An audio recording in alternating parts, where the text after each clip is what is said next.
De retour à la librairie, nous retrouvons tout de suite Julien pour ses coups de cœur de rentrée littéraire. Bonjour Julien. Bonjour Marion. Donc le premier roman que tu as choisi est un roman français. Oui, le livre de Yasmine Gata, J'ai longtemps eu peur de la nuit, qui raconte l'histoire de Suzanne, une jeune professeure qui demande à ses élèves, lors d'un atelier d'écriture, de choisir un objet qui leur est proche afin d'écrire dessus. Et le narrateur du livre choisit une valise. On découvre en fait que c'est un petit enfant qui a été adopté, qui nous vient du Rwanda. Et pour fuir le génocide rwandais, il a dû être livré à lui-même. Et le seul objet qui lui restait de toute sa famille, c'était cette valise qui lui servait à dormir, à être protégé des hyènes, parce que pendant quelques jours, il était seul dans la nature, jusqu'au moment où une ONG française le découvre et l'adopte.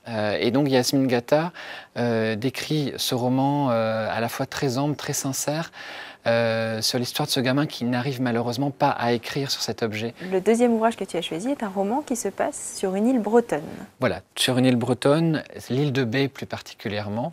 Alors on se doute que ça puisse être l'île de Bas. Et c'est l'histoire d'Henri, un jeune homme peintre qui débarque sur cette île durant 24 heures à la recherche de cette femme qu'il a aimée, qui s'est isolée sur cette île. Et pendant 24 heures, il nous décrit cette ambiance insulaire assez particulière où tout le monde se connaît, où les gens s'épient les uns les autres. Et donc un étranger arrive, voilà, on se pose des questions. Et le dernier roman que tu as aimé est un roman étranger écrit par une auteure d'origine camerounaise. Imbolo Mwembe, Voici venir les rêveurs aux éditions Belfond. C'est l'histoire assez classique au départ d'un homme d'origine camerounaise qui arrive aux États-Unis. Il trouve un travail en tant que chauffeur pour une riche famille américaine.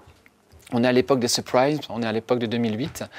Il est témoin d'une vie absolument en décalage avec sa propre vie.